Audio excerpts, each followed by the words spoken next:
আসসালামু আলাইকুম রহমতুল্লাহ। আমি ইতিপূর্বে তিনটা টুলস নিয়ে আলোচনা করছি, সিওর, এআরএফস, AHREFS এআরএফস এবং সেমরাস এবং মোজ। সো আজকে আমরা এই তিনটার একটা কম্পারেটিভ যে বিষয়টা সেটা একটু এখানে আপনাদের সামনে তুলে ধরছি। আপনারা এগুলা একটু পড়লেই বিষয়টা বুঝতে পারবেন যে এই অন পেজ বা পেজ বলি, যেটাই বলি না কেন, এই অন পেজের জন্য এটা কিন্তু লিগ বিল্ডিং, কন্টেন্ট মার্কেটিং এবং মোর, এটার জন্য বেসিক্যালি কিন্তু আমরা এই টুলসটা ব্যবহার করে থাকি একটা টুলসের জন্য।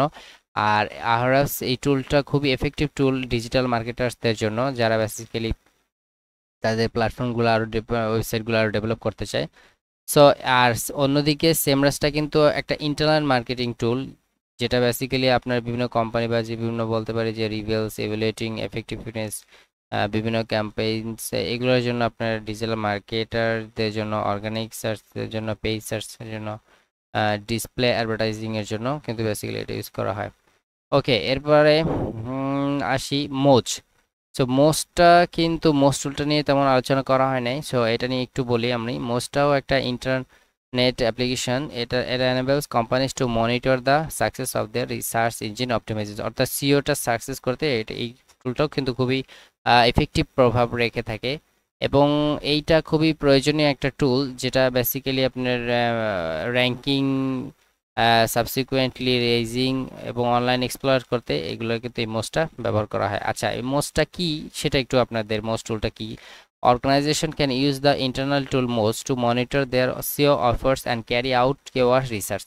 মোস্টটা বেসিক্যালি একটা বিজনেস, মোস্টটা একটা টুল বেসিক্যালি, এবং সেই টুলটা কিন্তু আপনার ব্যবহার করে যেতে পারে। Businesses can use to assess and enhance their SEO performance, অর্থাৎ সিও পারফরমেন্সগুলো কিন্তু আরও ভালো করতে এই মোস্ট টুলটা ব্যবহার করা থাকে বেসিক্যালি। এবং additionally businesses may utilize most for keyword research, keyword রিসার্চের জন্য আপনি মোস্ট টুলটা ব্যবহার করতে পারেন। মোস্ট টুলটা track effectiveness of their local efforts. Okay, so আশা করি ভিউয়ার্স আপনারা বুঝতেছেন। এবং আসি যে এটা আসলে কিভাবে আপনি এই সেমরাস টুলটা সার্টিফাইড করবেন। সেমরাস টুলটাকে সার্টিফাইড করার জন্য আপনাকে অবশ্যই পূর্বে বলছিলাম সাইন আপ করতে হবে। সাইন আপ করার পরে আপনি হয়তোবা এটার ফ্রিও পেতে পারেন অথবা পেইড অ্যাকাউন্টও পেতে পারেন। আপনি ফ্রিটা বেসিক্যালি ফ্রি ট্রাই করেন ফ্রিটা নিতে, বা পেইডটাও নিতে পারেন। এটা বেসিক্যালি ডিপেন্ড করে আপনার ইচ্ছার উপরে। এবং সেকেন্ড স্টেপে আপনি আপনার যে সেমরাস একাডেমিক কোর্স, অর্থাৎ আপনি এই সেমরাস একাডেমিক কোর্স বা সেমরাসের বিভিন্ন টিউটোরিয়াল কোর্সগুলো অনলাইনে পাওয়া যায়, যে এটার এই টুলটা কিভাবে কাজ করে, এটার কাজ প্রসেসিং করে। যেহেতু আপনি আপনার ওয়েবসাইটটাকে হাই র্যাঙ্কিং পজিশনে নেবেন, সিওর জিনিসটাই তো এরকম। তো সেক্ষেত্রে আপনাকে অবশ্যই এই টুলটা সম্পর্কে A to Z জানতে হবে। সেক্ষেত্রে আপনি অ্যানালাইসিস করে স্টাডি করে আপনি এটা নিশ্চিত হবেন সোশ্যাল মিডিয়া মার্কেটিং বা কিভাবে কি কাজ করে কন্টেন্টগুলো, পিভিসি।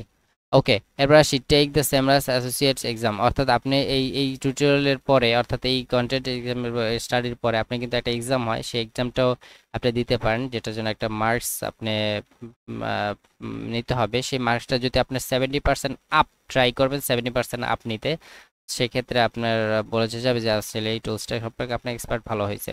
সো সেমরাস এক্সপার্ট এক্সাম যারা আছে, সেমরাস এক্সপার্ট এক্সামগুলা বেসিক্যালি 40 মাল্টিপল চয়েসেস কোশ্চেন, 40টা কোশ্চেন থাকে এবং এটার টাইম থাকে 120 মিনিট।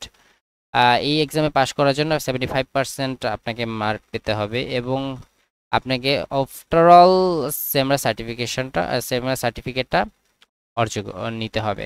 তো আশা করি বুঝতে পারছেন ভিউয়ার্স এই সেমরাস টুলটা কিভাবে আপনি A to Z সার্টিফাইড করবেন। সেক্ষেত্রে আপনাকে এক্সাম স্টেপ বাই স্টেপ সামনে আগাইতে হবে। ওকে, থ্যাংক ইউ ভিউয়ার্স।